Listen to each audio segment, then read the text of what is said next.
Just making sure the stream is up. Hello, everybody. Welcome to Beyond the Backboard Podcast, Episode 3. My name is Omar, and I'm with my esteemed co-host, Earl and Max. How we doing, boys? How's the week been for you guys? We're doing great. Man. We're doing great. Got a tornado warning right now, so that's not fun. But yeah, other than the tornado warning and like the flash flood warning I had earlier, I'm doing pretty good. Yeah, I can't complain, man. I'm just enjoying life right now. Excited for episode 3, man. 3 weeks strong. Yeah, me too, bro. They say the best things come in threes. The best thing coming in threes. That's why we got 3 people here. Hell yeah. Got a new overlay, and I don't know. I kind of like it a lot. It's just a little basketball. It might be a little simple. It's around us, all around us. It's like there, and it's there, and maybe there too, yeah, and like kind up of all there. over the place, exactly. I don't know where I'm at, but no, yeah, you're right there. You're right there. All right, so it's like down. It's like down there then. So Earl's you like this right here. basketball I'm down there? here, right? So if you're looking at me, I'm down here, and Earl's right here, and Max is right here, and then there's a basketball right here, and then there's a hardwood right here. So I'm next to the hardwood then. Okay. Precisely. The hardwood's like right there. Yeah. No, you're actually next to the basketball. You're on top of the basketball. I thought Earl was that side. No, it's like, see, it's mirroring because like it doesn't show well on a camera. Well, yeah, but like you said, Earl was to my mirrored left, and I was to my mirrored right. Okay, I'm sorry. Earl is on the hardwood, and Max is on the basketball, and I'm somewhere in the middle. Okay, I'm somewhere. I got the basketball. Let's go. All right. Yeah, that was a very nice explanation there. Yeah, I know. You gotta do what you gotta do, and I mean, I'm doing what I gotta do. Anyway, guys, I figure we start off with some obvious news about Team USA really failing. Like complete. Like, I don't want to say this about Team USA because I had a lot of hope in that young core. Jalen Brunson and freaking like Brandon Ingram, all these guys, such young good players. They felt like I don't want to say failure because I feel like I have to redact that. I don't mean failure, but at the same time, like 4th place for the Team USA, it kind of seems lackluster, especially with all the shit we've been talking for the past couple of weeks as Team USA in general. Right? What do we think about that? I'm not gonna lie. I feel like some players who should have played better as far as starters didn't really maintain healthy numbers throughout this run. I'm not gonna lie to you. And other guys coming off the bench, not to name names, but a couple guys off the bench, I feel like outperformed starters. So, I don't know, man. I think it was just disappointing, man. Not saying America. I said this last week. Americans, we're kind of spoiled when it comes to USA basketball. I mean, we just expect to win. We throw out guys out there, but the competition and the skill gap is growing smaller every single year. So we've seen that this year. We lost to Canada. We lost to the Dylan Brooks, who dropped 40 points on our head, which was absolutely insane. Not going to lie to you. I give him his respect. I respect it. But, yeah, overall was just disappointed, man. A couple guys. I don't want to name drop. Well, one guy I'll just name drop. They're all public NBA players. You're going to name drop, Earl. You don't even need to name drop. You know you're dropping. Okay, well, I'm just going to say, dude who disappointed me the most, Jaren Jackson Jr. Ooh, I'm sorry. I just feel like his impact wasn't there, man. Like, we needed that strong, big paint presence. He didn't really provide that consistently for us throughout the tournament. Foul trouble here and there. Didn't really have a whole lot of crazy scoring games. I don't know. I just felt like sometimes he was just out there to be out there, in my opinion. But that's kind of my first thoughts about it. What about y'all? I mean, it was a bad tournament for anyone whose name started with J. I mean, Jalen Brunson underperformed. Josh Hart underperformed. Jaren Jackson Jr. has 3 J's in his name, so he was really terrible. So I guess the moral of the story is just don't name your baby if you want them to play USA basketball. Don't have them with a J in their name because, like, Austin Reeves was hooping. Anthony Edwards was hooping. Who else did well? Halliburton was hooping. None of them have J's in their name. So yeah, honestly, moral of the story is just if you want to show up to Team USA basketball, don't have like a J name. So like James Harden never come back. He What about probably won't LeBron invite James? anyone, What about but, LeBron James? First name, just strictly first name basis. Okay, fair enough. We'll get into LeBron in a little bit, but yeah, I mean, there's not much more to it. It's FIBA. This tournament means a lot more to other countries than it does the U.S. It's obvious that we were kind of unserious about this, and no one really took it seriously, which is fine. We lost. We're going to be in the Olympics next year. We're going to send a better team to the Olympics next year. So, like, honestly, I'm not molding. Good for Germany. They earned it. They're worthy champions. Good on Canada for beating us. Like, when you lose to RJ Barrett, you know your team's bad. So, U.S. has some cooking to do, but from what it sounds like, we'll probably be back and better next year. So, it is what it is. But I'm not crying over the loss. It's FIBA. Like, it's not the end of the world. You I did not feel need to you, disrespect bro. him like that. You did not need to disrespect our boy like that. I'm sorry. I feel you, Max, but it's like I feel like that's such an excuse for us. Like we weren't serious about it, bro. Like I feel like if we're gonna put a roster out there, like FIBA or not, whatever, World Cup or not, I just feel like we should be playing better. Like there was games where we just played terrible as a team. And I know we talked about that like early on. Like chemistry, I feel like was kind of a big problem. Sometimes I had it, sometimes I didn't. I don't know. I just feel like we 100% should have played better. Even with this roster we have, like there was ways we can make it better. I mean, Steve Kerr was throwing out Darvin Ham lineups. I never thought I see another coach running 3 guard lineups out there in a tournament to potentially win a medal. So I just feel like it was a lot of different small issues that just turned into big ones, and we kind of fumbled and folded towards the end of the tournament, in my opinion. I think the first couple games we were kind of getting along, like we were getting by with skill alone, but when it came down to playing skilled teams with good systems as well, with skilled players, that's where we started losing games and losing focus. So it definitely sucks, but I will say I do agree with you. 2024 should be our year Olympic wise, and if it's not, then I don't know. It's gonna be crazy. Yeah. I mean, I'm not making excuses out here. I'm just saying, like, we were unserious from the start. Like, the recruits were unserious. Like, we've got I Walker wouldn't say Kessler, that. I wouldn't Paolo say that. Banchero going out there. Like, no disrespect to those guys, but like, they're barely drinking age. Like, what are we doing here? Like, we send those guys out there. We got Steve Kerr, like you said, running Darvin Ham like 4 guard lineups. We've got like NBA All-Star players that are just like not passing the ball to each other and just like trying to be the Kevin Durant of this team and playing hero ball and like failing tremendously at that. Like there was no chemistry. We didn't try and build chemistry. We didn't try and build a system. It was just kind of like, screw it. We'll just throw these guys out there and like hope it works. So like, I don't really know what we expected. Like we should have all seen this coming ahead of time that like, this team was unserious from the start, and that's not me making an excuse. That's me making a criticism. Like the U.S. as a whole, from top to bottom, did not take this tournament seriously. So of course we lost. Like that's to be expected. When you don't take something seriously, you're not going to beat the teams that like actually practice and actually have like bring their best players and actually have a system and like play to win. So I don't know. We should have, and this is me included. I thought the U.S. would breeze through, but I was also blinded by like the quote-unquote star power we had. But I forgot that like basketball is a team game, and if you're not playing a team game, you're probably not going to go that far. So it's not me making an excuse for them. It's just me pointing out the fact that like we were destined for failure, to be honest. I wouldn't say that because we definitely had a lot of players that have shown that can play on key teams, and there have been a couple players that had really solid games and then they went on and fumbled kind of the rest. Like Jalen Brunson did go for one game. He went 5 for 5, and I understand that's not much, but he was also providing assists and rebounds throughout that entire game as well. So it's not like he was doing absolutely nothing and he was making plays. But where he fell up was like he started to think too much. And Steve Kerr started to run these kind of lineups where you're prioritizing, let's say, Tyrese Halliburton and Austin Reeves, who were on a streak at that time. Don't get me wrong, they were, and they were doing well with what they were doing. But I mean, when you're doing so much, you really get overcrowded, and I feel like that really happened with Team USA. I wouldn't say we were destined for failure because I feel like we definitely had a solid chance to win, but at the end of the day, it's like we underperformed as a team, and we need to look at a lot of those players who are still young, and we need to reevaluate the best players that we have in the NBA.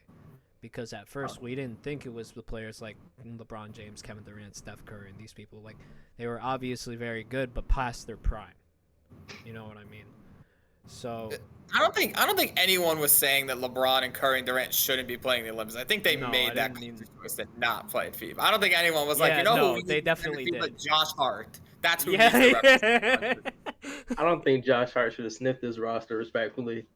Did I'm you guys sorry. see that? Did you guys see that edit of somebody made like a roster and somebody was like making a roster? He kept Josh Hart on the team and he took Jalen Brunson off the team.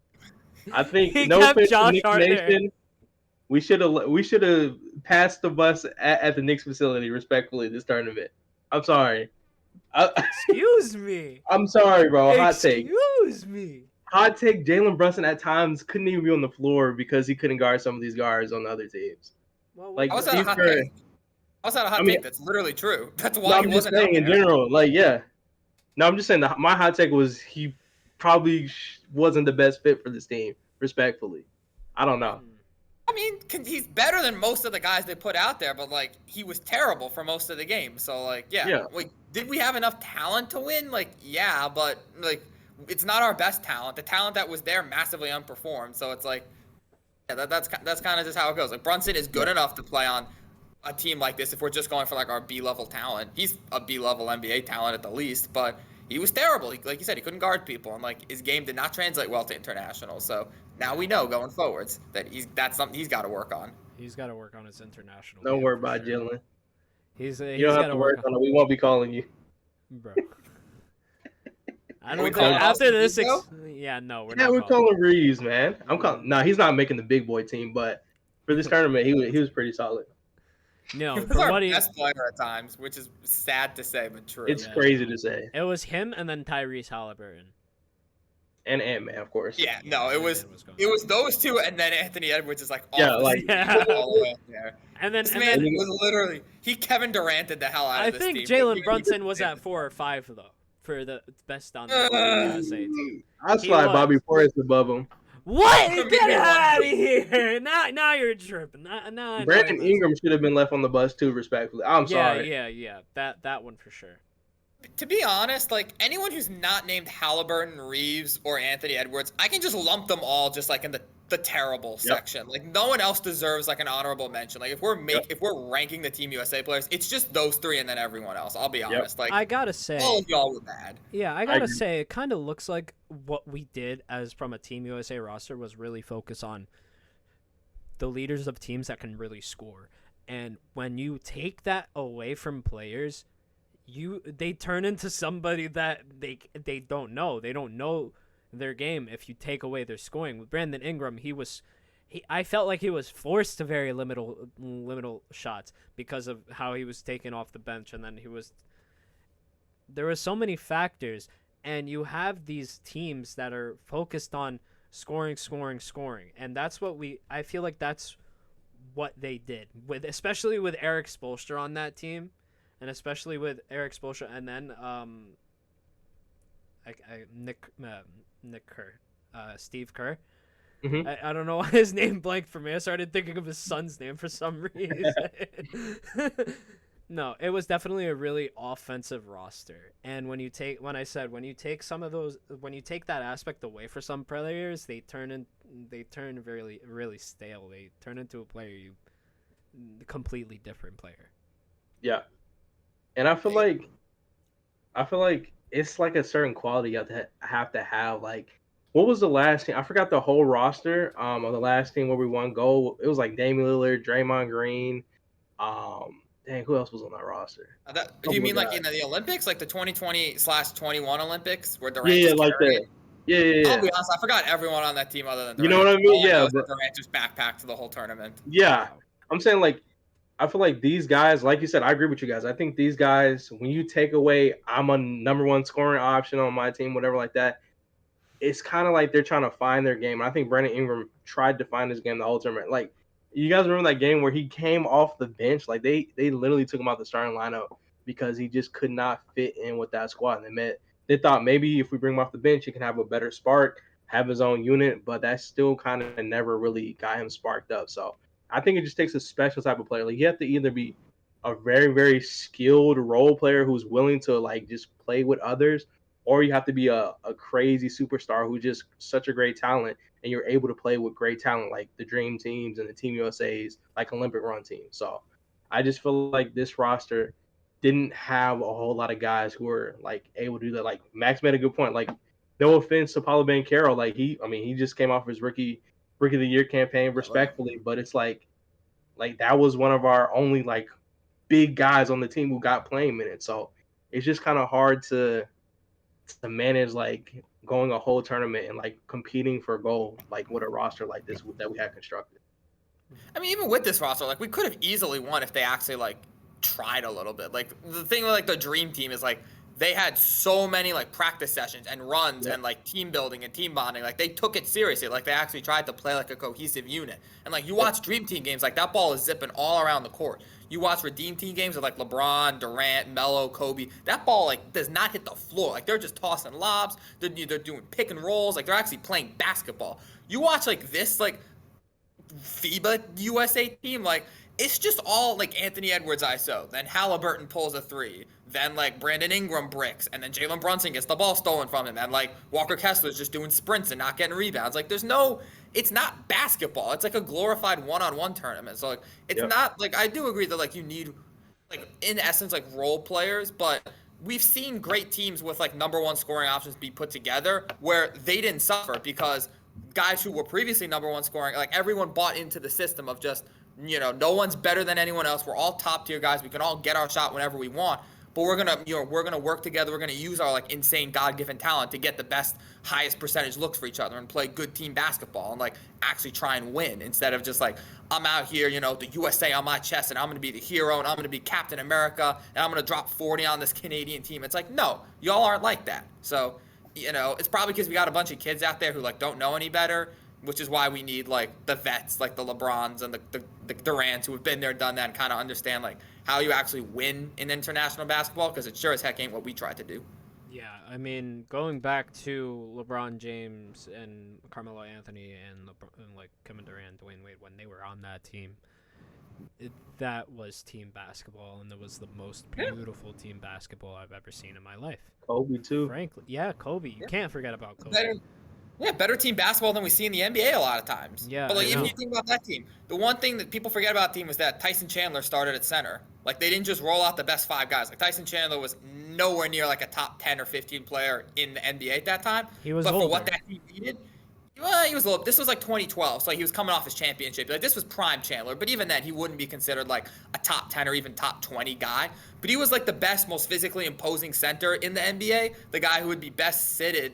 Did I say something? No, it just reminded me. I'm sorry. It reminded me. It's not you. The whole thing just reminded me of what Tyson Chandler said the other day.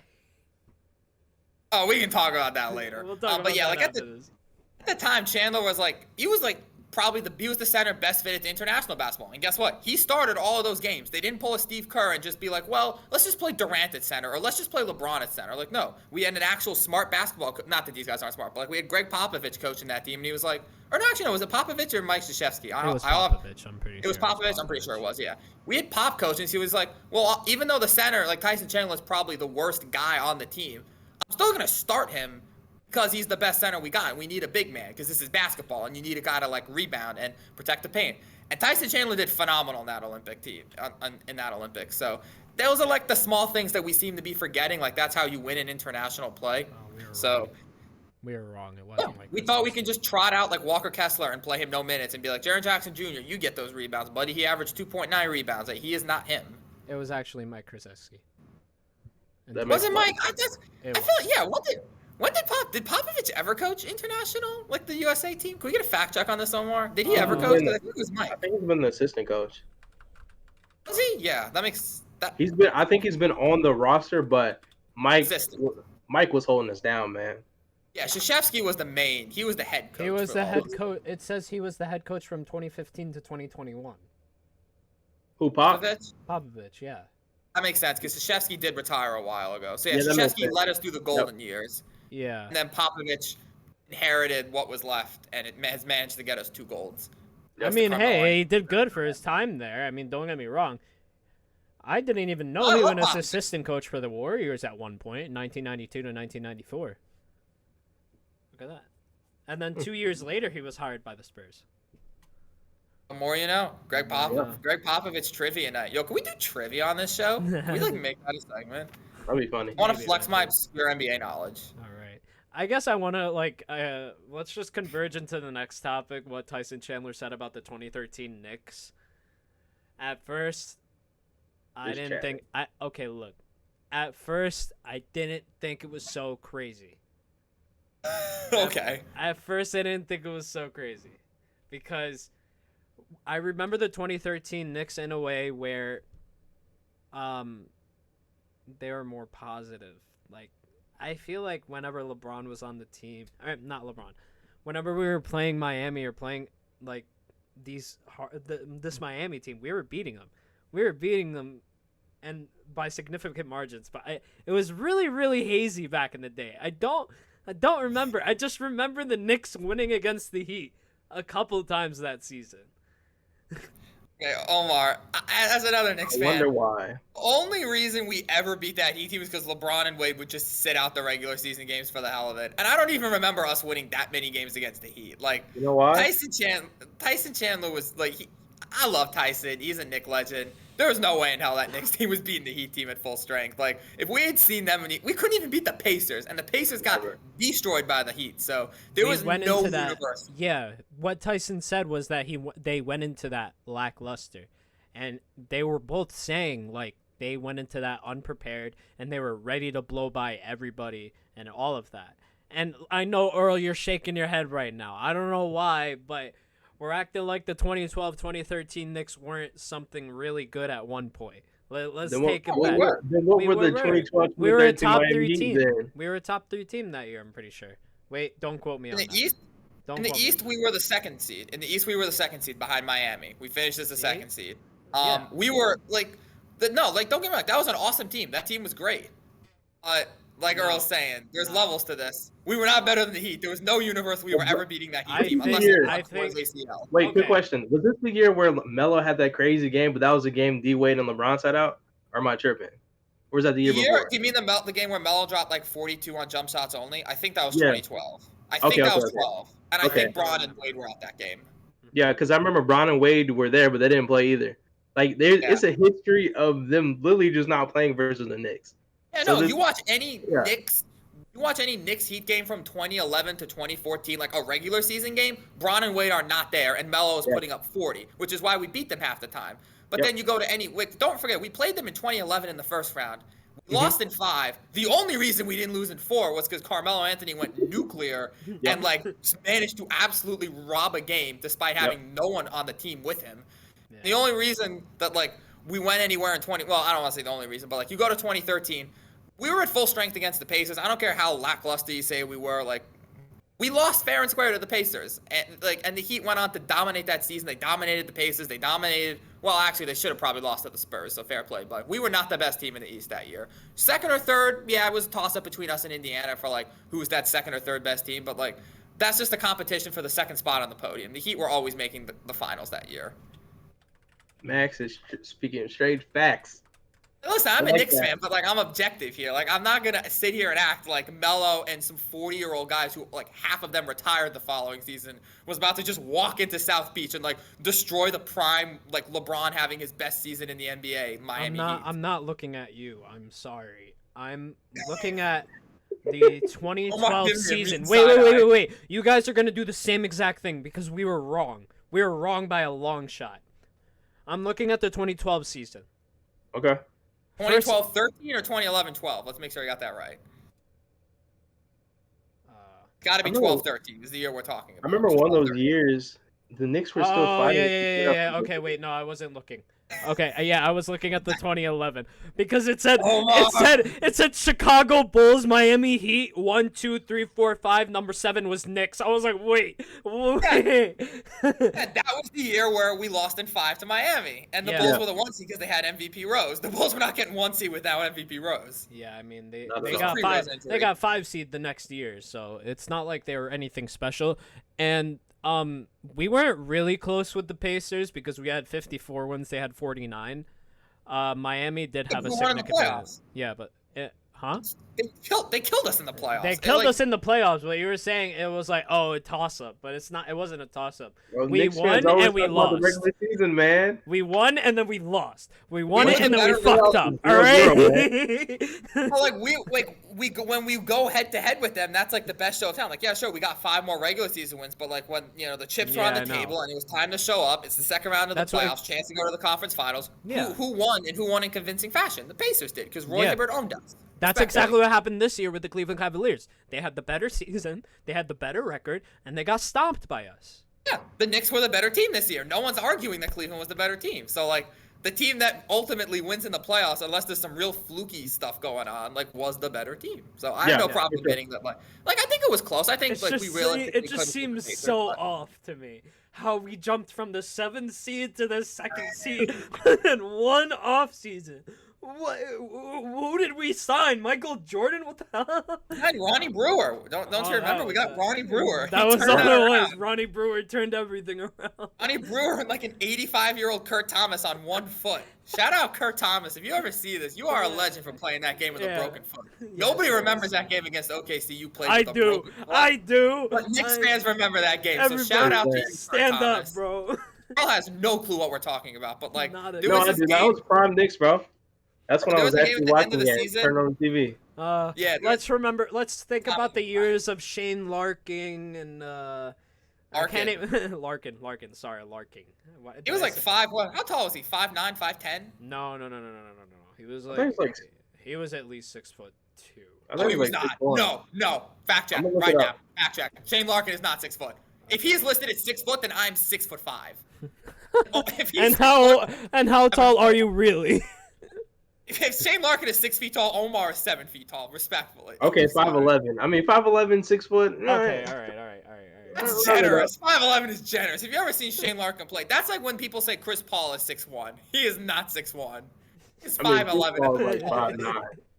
That's like when you say Steph Curry is 6'3". He's not. Yeah, he looks like. Jalen Brunson's 6'2". No, he's not. Jalen Brunson. How tall do you guys actually think Jalen Brunson is? 6'1" max. 6 foot. 6 foot at least. Okay, I say that. Well, I mean, I can't lie. They're doing. The NBA has a history of this, right? Teams have a history of like lying about players' heights. Oh, no, like Kevin Durant. Kevin Durant is not 6'10". Remember they were acting like Lillard was like 7 foot tall, and then all the draft stats come out. He was just like 7'3". I mean, they were acting like he was like 6'8". Wemby? They were acting like he was like 7'8". But like when the draft thing came out, he was like 7'3". Like I mean, no, everybody said 7'5". I thought he was 7'5". Okay, I was being a little dramatic. I've heard like 7'6" and stuff like that. Nah, everyone's height in the NBA, whatever their listed height is, just assume it's 2 to 3 inches shorter. So it just evens the playing field. Like it doesn't matter. Unless you're Kevin Durant. Yeah, some people just get listed shorter for no reason. Like Durant's by the way, he is 7'5". He's 7 foot tall. I've seen him standing next to centers. Everybody remember the Olympic picture of not Olympic, I forget. The Warriors picture of him and the DeMarcus Cousins and stuff like that. And DeMarcus Cousins listed at like 6'10" and 11, and then he's like towering him in that picture. He's like towering him, yeah. So. I'm like, bro, no. Yeah, he made David Robinson look short. David Robinson is actually 7 foot. He is a legit 7 footer. So yeah. Wemby's 7'5". Yeah, Wemby is exactly 7'5". Did you see him though? Like in his workout video after what's his name got to him with the hair? And it was like he stretched down and his body looks crazy tall. You talking about the stretch video where he's stretching and that was great. Doing the splits. Do you not remember? Go on NBA on Twitter. I'm not Googling Victor Wembanyama's stretch videos. Bro, it's just him. Okay. It was on every social media thing talking about he's doing splits and doing these stretches. Alien man, Victor Wembanyama. It was everywhere. Yeah, literally because his back looks messed up. Already, bro. No, his back looks like two pillars going up, and then it's like. It just looks. The right word is unnatural, is what it looks like. It's just. Everybody, look it up, man. Okay, it sounds weird. I'm looking at it. I got that bookmarked. That's crazy how fast you I looked up Victor Wembanyama. I swear to God, it's the only link from YouTube. Leave me alone. Way too fast. He's got. I got it right here. I'm Look, sorry, Chris Omar. Clark, I'm coming at your neck right now for no reason. Victor Wembanyama, it's already saved. Victor Yeah. Wembanyama. If you're gonna say his name, say it right at least, okay? It's Victor Wembanyama, okay? Oh, see, look, he's got the name memorized too. My Are fault. you, bro? It is the simplest long last name ever. Wemb on Yama. How can you not Wembanyama. say that? I'm joking. I feel like Giannis is pretty easy too. Giannis no, I'm joking. Nope. Never mind. Antetokounmpo. Giannis Antetokounmpo. That's not that hard. It's not. It took announcers way too long to get that. It was a joke. All right, Flight. That's crazy. Victor Adamakumpo. Facts. How to run the league. Michael Kidd Gilchrist has such a weird looking last name too. Michael Kidd Yeah. Gilchrist. That's Yeah, one shout of out the Michael Kidd weirdest Gilchrist. 2012 That guy had NBA, the worst jumper ever. 2012 NBA 2K. Oh my! No, 2K13 drafts. He was always getting picked ahead of me. Yeah, I know. Always. No matter if I was dropping 60 in the final game where they like Rookie showcase. Yeah. Norns Noel. Nerlens Noel. Nick Legend, but Yo, the worst hands I've ever seen. That whole draft class was kind of booty. Yeah, but they had Lillard. They had Lillard and Beal. It's just nobody like Yeah. Beal Wait, was in what, that draft third? class? 2013, yeah. Mhm. 13 was Bennett, then Kidd Gilchrist, then Beal. I know this because of the 2K13 interviews were always like those three guys going first. And then it was like, traumatized. yeah, it was those guys, and then Lillard went like 7. And then like Cody Zeller went 5. You know how they those NBA players say, "Yeah, I got a list of everybody drafted in front of me." Max has his book all the way down from 2K13. Bro, back You in guys are can I just say, completely wrong. Oh. back in 2K13. Okay, actually, You Omar, guys you are go first. very wrong because first pick Anthony Bennett, second pick Victor Oladipo, third pick Otto Porter Jr., fourth pick Cody Oh. Zeller, fifth pick Alex Oh. Len, 6 Nerlens Noel, 7 Ben McLemore, 8 Kentavious Caldwell Pope, Trey Burke, C.J. McCollum, Michael Carter Williams. I thought he went higher That's personally. not right. No. Steven Adams. Wait, so Lillard was a year before or a year after? Bro, I'm pretty sure Nah. Lillard was way early. No, yet. Yeah, maybe. Wait. Yeah, we definitely mixed draft classes. 'Cause Lillard has been in the league Okay, way well, longer than no, Victor. I'm pretty sure. In my defense, that's because that draft class, even though it happened in 2013, was in 2K14 because 2K14. Oh, he was a came year out earlier. He was a year earlier. He was 2012. That Has the makes sense. 2012 class in the game. You're right. That's where I was You're getting messed up. Yeah. Yeah, maybe- Okay, yeah, just here it listen a is. little bit, yeah. Here it is. Anthony Oh, yeah, Davis. Logic. Okay. Good with years. No, dude, you're not good with years. You guys were saying what? You guys were saying 2013. Yeah, but Yeah, look, that is my bad. yeah. That's my I mean, bad.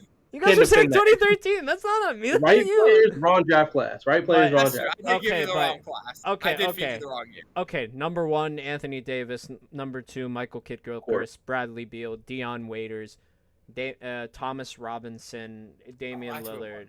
Who's Thomas Robinson? What? You don't remember Thomas Robinson? I don't He remember backed him. up Marcus Oh, I Aldridge on remember him. I Christmas remember him. I remember him. I remember him. I think he's in the Big 3 now, if I'm not mistaken. Austin Rivers, Jeremy Lamb. I miss him. Oh yeah, Austin. Yeah, because Tyler Zeller. college Austin Rivers was insane. So was high school.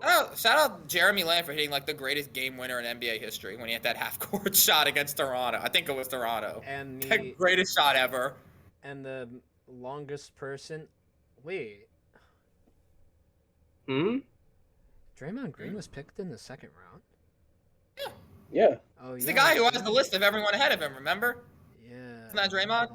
Yeah, Mhm. All like 36 guys who are ahead of him. With Draymond was 33. in 2012, and he got drafted at the 35th pick. I didn't know. 35th.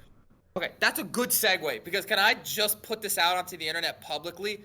I was on the Golden State Warriors in 2013 before they got good, and my God, I would cook with them. It was me, Steph in the backcourt with like Harrison Barnes, David Lee and Andrew Bogut, and we had like young Clay coming off the bench with Draymond Green and Festus Ezeli. And Draymond was like a 60 overall, and I would always try to get him to shoot because he was so bad. I wanted to like get him to progress as a player so he'd become better. We were so good. We had Clay coming off the bench. I was starting over Klay Thompson, and I three-peated with Golden State before they won any championships at IRL. So I would like to give them a small amount of credit for them winning the championships in real life came from me when I was playing point guard for them back in 2K13, and I was dropping 100-point games. I was doing like my post spin move cheese. I was the original leader of that Golden State team. I'm the reason they won championships in my 2K13 canon. I just like to put that out there. So basically, you gave Klay Thompson the Monte Ellis treatment with Curry. Pretty much, yeah. Yeah, what happened with Curry? Like, was he still on that team? Oh, we were 1-2. Curry and I ran the show, although it was mostly me, and just like everyone else was lucky to be on the court with me. I was the original. Like I was Steph Curry literally before Steph Curry, playing next to Steph Curry. Playing next to Steph. That's crazy. That is funny as. I meant the time traveler. I guess that Dame talk got me kind of in the mood to talk about this recent Dame news because again, it doesn't really look like he's backing down from the trade request, and I mean I don't blame him for not wanting to back down on the trade request. I just do not like the way he's handling this. I really don't like how he's just constantly saying to the media he will not report to training camp. His representation is saying that he won't report to training camp or anything like that. And on every single front, that's like breaking his contract. That's breaking the rules.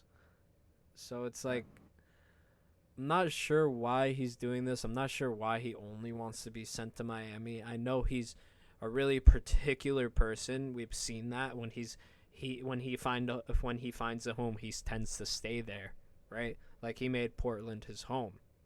So I can understand it from that part, but I do not understand his unwillingness to play for anybody else.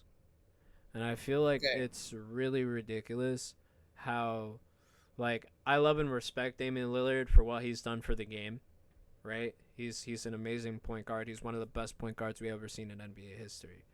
But what the hell is he doing? Because this isn't making sense to me.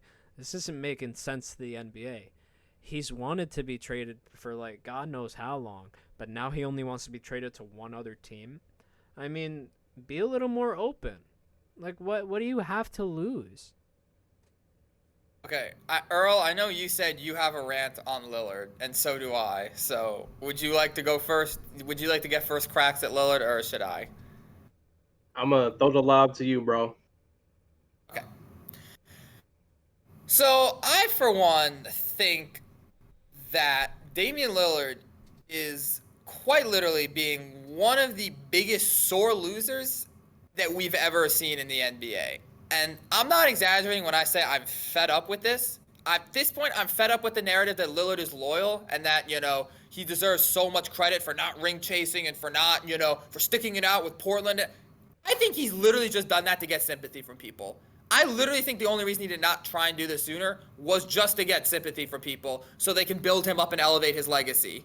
And now, from what we're seeing, we know that's not true. Clearly, he cares about winning a championship because now he is quite literally forcing his way to Miami when he has a contract in place. In every other facet of American working industries, when you sign a contract, when you put your name on a piece of paper with a company, that means that your ass is liable for doing what is on that contract, as is the company. Portland's not threatening to not pay Lillard. They have to pay Lillard. Regardless of whatever Damian Lillard wants to do, they have to pay him contractually or else they'll get sued. So why the heck does Damian Lillard get to sit on his butt all summer, send out these cryptic texts, pretend that he's Drake putting out these banger raps, and force this team to trade him to Miami? Like, what is he going to do? Oh, I'm not going to play. I'm not reporting to training camp if y'all don't do this. Buddy, you have a contract. You have to report to training camp. You're not better than the rest of us because you make $60 million. If you didn't want to play for Portland, why'd you sign an extension with them? Why are you still here? You could have opted out of your contract years ago. You had chances to leave. If you didn't want to be here so badly, why didn't you leave then? Because he wanted his money. Okay, you want your money. Well, then you got to live with that. You took your bag. Now you're stuck in Portland. That's your fault, Dame. No one else. It's not Portland's fault for signing you. That's your fault for signing that contract. And now he just wants to pretend like the contract doesn't exist. But when payday comes at the end of the month, he's going to still be expecting those checks from Portland, even though he's sitting on his hiney watching Scoot Henderson try and take over his spot at point guard.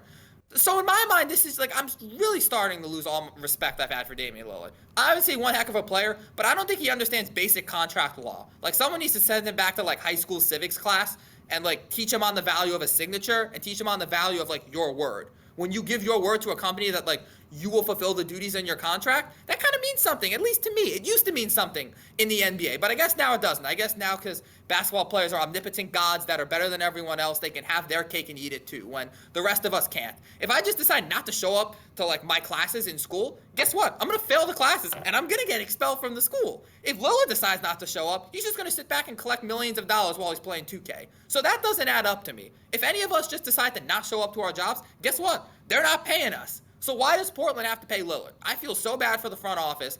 They're not, like, to be fair, they have done a terrible job of building a team around him, but that's on a basketball side. What Damian Lillard is doing right now has nothing to do with basketball. This has to do with him being completely immature, completely irrational, and just overall not respecting a contract that he signed, which is kind of the basis for working and employees in the United States of America. So I think Dame needs a little lesson on civics and contract law. I think that's the best thing that someone could do for him right now. Because if they gave him that, he would understand that, like, oh, I kind of have to go play basketball right now. Because, like, I'm getting paid, like, $40 million a year to just, like, play a sport. Maybe I should just, like, be quiet and be grateful and, like, go, you know, help my team try and win a championship, which is something I haven't been able to do in my career. So maybe set your goals a little bit higher than just kind of, like, forcing your way to South Beach so you can go to all the clubs and play next to Jimmy Butler and have a great time. Yeah, I mean, look... Rant over. Somebody's got to say that to James Harden too, right? I mean, oh yeah, any player who's like trying to play this grab ass contract game with like, oh, I have a contract, but like I don't want to play. Like, Harden, you re-signed there because you knew you weren't getting 35 mil anywhere else, which is exactly fine. You're entitled to do that, but don't complain when you have to go play basketball for them. Like, you signed a contract. You can't have your cake and eat it too, NBA players. Either go chase a ring and sign for the minimum, or go chase a bag and just suffer on a bad team. One or the other, guys. Earl? Yeah, I mean, I think Max pretty much hit most of the points.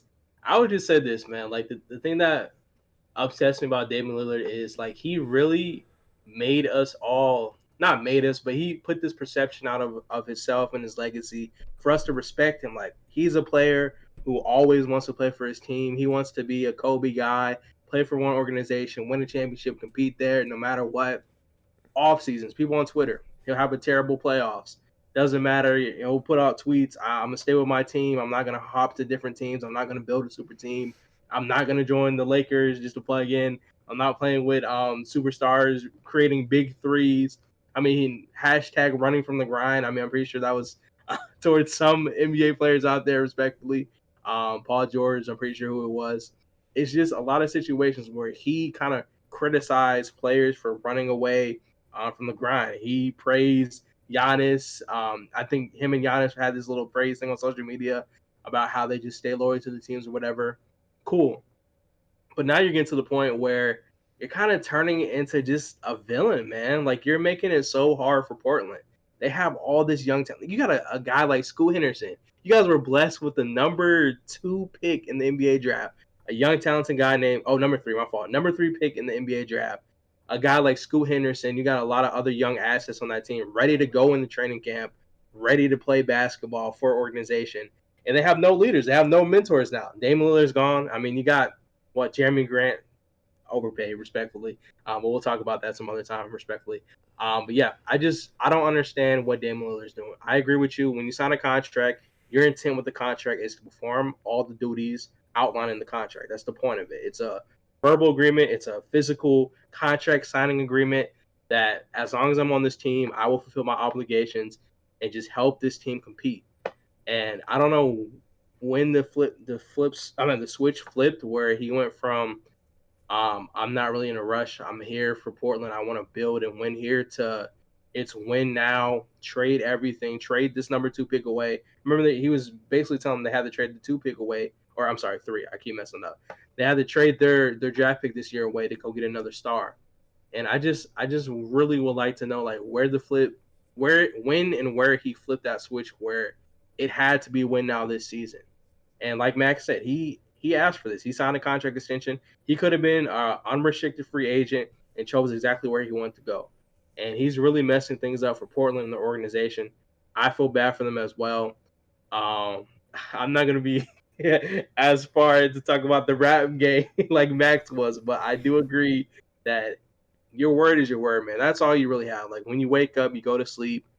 The only thing that you really have that's yours is your word. What you tell people, what you promise people, what you go out there to fulfill and say to people. People take that to heart. That's the only thing of true value you have in life that is not like the only unattainable thing. Like you can't pay for that.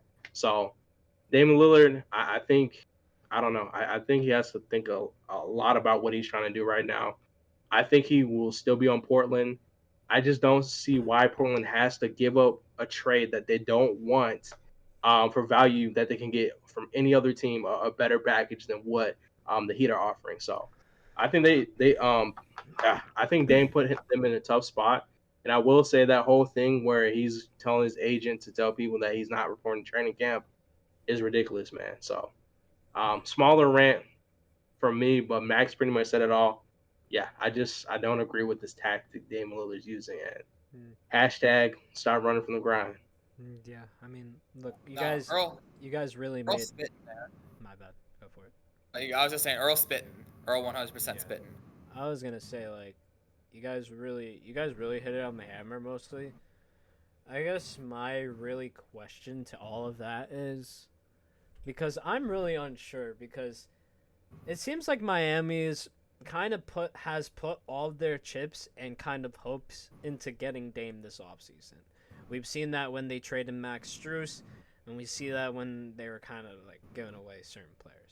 So with that being said, with on top of the players that they also probably would have to get up to give up to get Damian Lillard, does that even like guarantee him a championship? Yeah, thank you. Like I agree. Like no. Like no championship is ever guaranteed. This whole thing of a guaranteed ring is a fake narrative invented by NBA Twitter so that they can post big three photoshops. Yeah, 100%. And look, it's no shot to Damian Lillard because he is a good player, and we've said this all podcast. But enough praising him right now. We gotta. It seems like we gotta pressure him to make a decision here, like. Because to his fairness, he said that he would only report to Miami and Portland. So if he stays in Portland, there is a chance we could see him with Scoot Henderson and see how well that works. Because remember, they have a lot of guards. And yes, they could have traded for somebody else, like a superstar. But who are you getting with that number 2 pick? Who are you getting? Because there's no disgruntled stars right now, except for James Harden. And I don't think Portland is going to trade their number 2 pick for James Harden. Let's be frank. For $35 million James Harden, which is BS. Because, again, I've said this before. James Harden does not love the game of basketball. He only plays for the money. He only cares about the money. He had a chance to sign elsewhere this offseason, and yet he did not for less money. He has shown the world that he only cares about money. So, which is fine. I just want to make that clear. I agree with you, but like that's fine. Like a man can do whatever he wants. I just hate when players want to like act like, oh, I'm getting $35 million, boo-hoo, but I'm stuck on Philly. Like you can't have it both ways. Like, if you want to prioritize getting the bag, go ahead. If you want to just be a Jeremy Grant and just chase bags, more respect to you, dog. Like he's getting generational wealth. He's setting up his kids and grandkids and family for life. So like that's a valid way to do things. But just don't act like you want the other side too. Mm. Yep. I can understand that. Don't get me wrong. I can understand that all. It's just that James Harden just gets me mad because he's done this for 3 straight seasons, guys. 3! And nobody has said a word to him exactly how Max is saying it. Right? Yeah. Nobody has said that. Everybody is saying it about Dame, and nobody is saying it to James Harden. Why? Because he knows it's not worth it. He knows he's not worth $35 million. He knows that. His injury prone, he doesn't perform in the playoffs. I mean, I could go on a list right now on why Portland wouldn't trade him for a number 2 pick. We could go on. In fairness to James Harden, I will say, if Daryl Morey did promise him and give him a handshake agreement to trade him, then I think Harden does have a right to be upset. Because that goes back to what Earl was saying. You give somebody your word on something, they should be held accountable to that. So in this specific Harden instance, if Daryl Morey really did screw him over, I can't blame Harden for getting in the brouhaha if they really did have that agreement. But you could also say the other side where if it's true that Harden was like putting on hella weight and like tanking his way to get out of Houston, that's equally as like low tier and just like terrible thing to do to an organization as what Morey did to him. So maybe it works both ways. Like Harden, he screwed over his team once. Now he's getting screwed over. He's a criminal. He has been robbing organization after organization for years. I do not care what anybody else says. He has been robbing organizations for the past 3 years. I will stay unremain on that one. No, okay. This is what I have to say about James Harden. I don't agree per se with that take right there, respectfully, Omar. Okay. But I will say the James Harden situation is very, very tricky for me. It's tricky for me, bro, because like Max was saying too, like if Daryl Morey really went out there and they had this conversation about, hey, we're gonna work out a deal to trade you early on, and he led him on for him to sign that contract and he just backed out of it, I think that's terribly wrong. And I don't think we can backtrack of all the bad decisions James Harden made with contract and stuff in the past and stack this on top of him when this potentially could not be his complete fault. Obviously, he signed the contract or whatever. It's always a risk when you make backdoor deals that have nothing on paper value of signing. Obviously, that's that. But if Moore's out here giving, we already know his credibility is already shaky, respectfully. So I don't know. I just think the James Harden situation is slightly different than Damian Lillard until we know more information about it.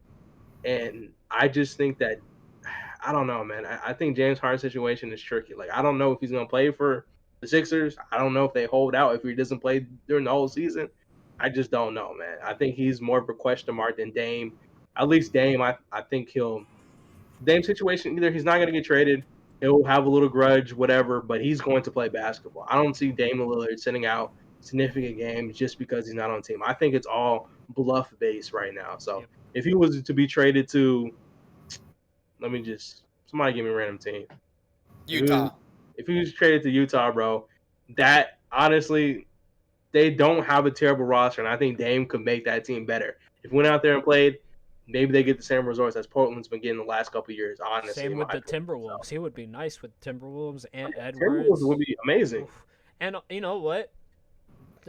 Portland should take Cat. I think he's just he's acting spoiled, man. Mm-hmm. Like Max said, like you're getting paid $60+ million. I get it. I'm not trying to isolate you because of the amount of money you make or whatever. Life decisions, that's your choice. But like you're getting paid to play basketball, bro. You signed that contract. When you signed that extension, your intentions should have been to play for that organization. Obviously, you can request trades and all that stuff. That happens. It happens in basketball for different situations, whatever. But he shouldn't. I think my only problem with the whole situation is the fact he and his agent are going out and telling people he's not coming to training camp. And they're making it so hard for Portland to make any type of trade. Literally, the only trade that he's saying will be possible for him to agree with is to Miami Heat. And last thing I have to say about this, isn't this the whole point of having a no trade clause, to have that type of power?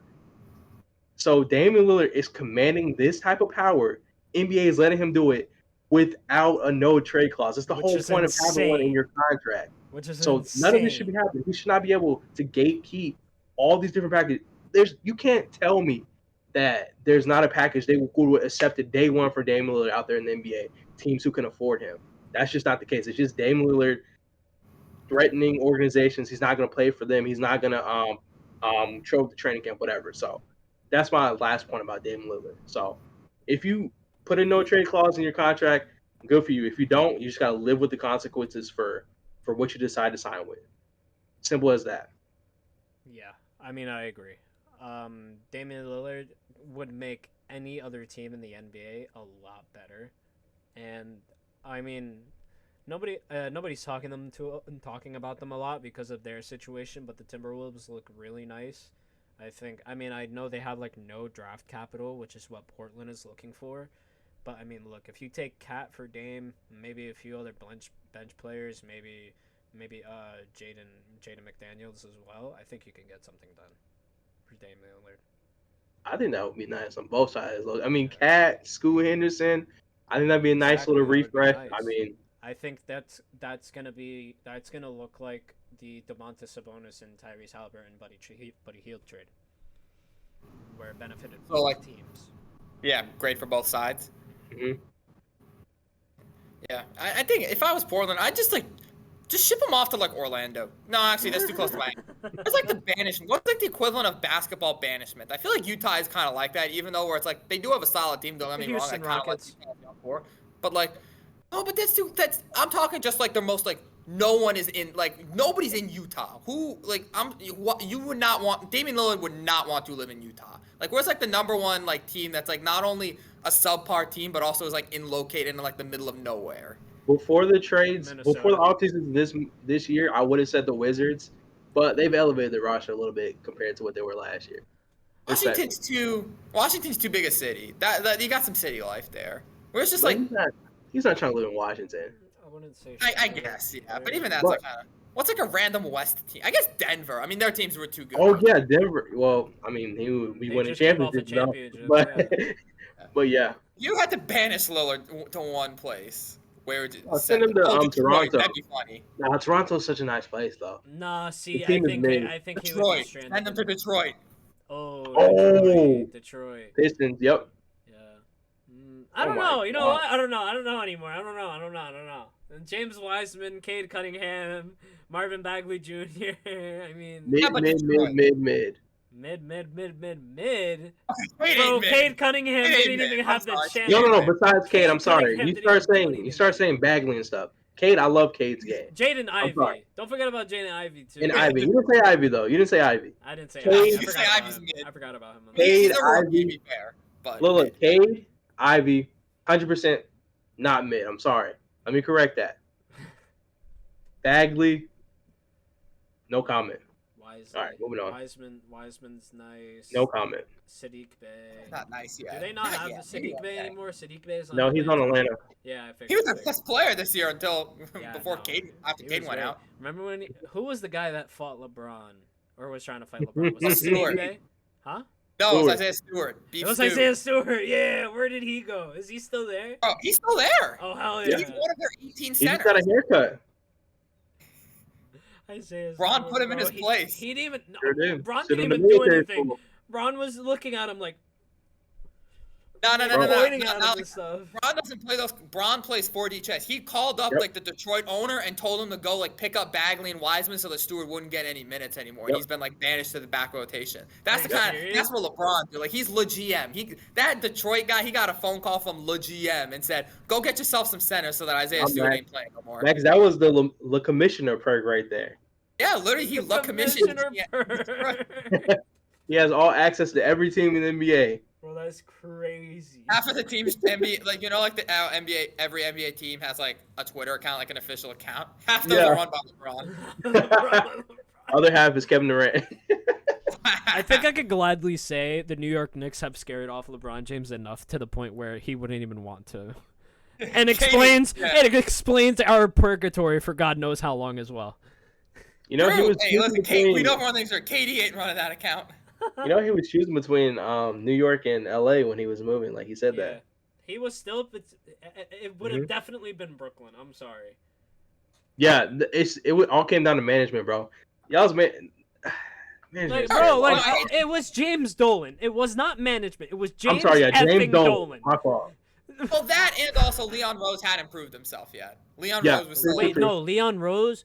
No, at that time, Leon Rose didn't even get into the role yet. No, he wasn't there yet. either wasn't in the role or Yeah. He wasn't in the just- role yet. He It's wasn't that in thing. the role. We're talking about LeBron James, Cleveland Bron. Like 1 year off of Cleveland Bron, he was looking like for straight action, like within the next 1 or 2 years. Yeah, the Not Knicks saying the wouldn't Knicks didn't have that. Oh, we're not talking about Durant. Oh, I thought I was talking I mean, about Durant. we My wouldn't. bad. Oh, no, Let's my be fault, my fault. honest. Yeah. No, LeBron was never coming to the Knicks unless we had a stack team. We It were would have way been too Brooklyn. bad. Yeah. It would have most definitely been Brooklyn. Yeah. Brooklyn wasn't good that. We talking about LeBron in like 15, 16? Yeah, but at the same time, he's not coming to the Knicks Was it because 15, because of what 16? James Dolan did. He's staying Dang. he's staying like 50 feet away from James Dolan at all times, every single day. exactly. 360. Wait, he joined the Lakers in 15, 16? Is No, that what y'all No, saying? no, I thought we were talking about. Yeah. no. We're Completely talking different. about three I different was like, things whoa. right now. Well, I mean, Yeah. look, what Earl's saying is probably true, like because they apparently he chose between LA and New York. All I'm saying is that New York probably would have been Brooklyn, because James Dolan. No, he specifically said Knicks. He said Knicks. Madison Square, yeah, Knicks, yeah. It was Knicks, but it was literally the Knicks or the Lakers. I'll I'm not find it gonna and lie. I'll send it to you guys. Picking the Knicks. I don't would've buy been that.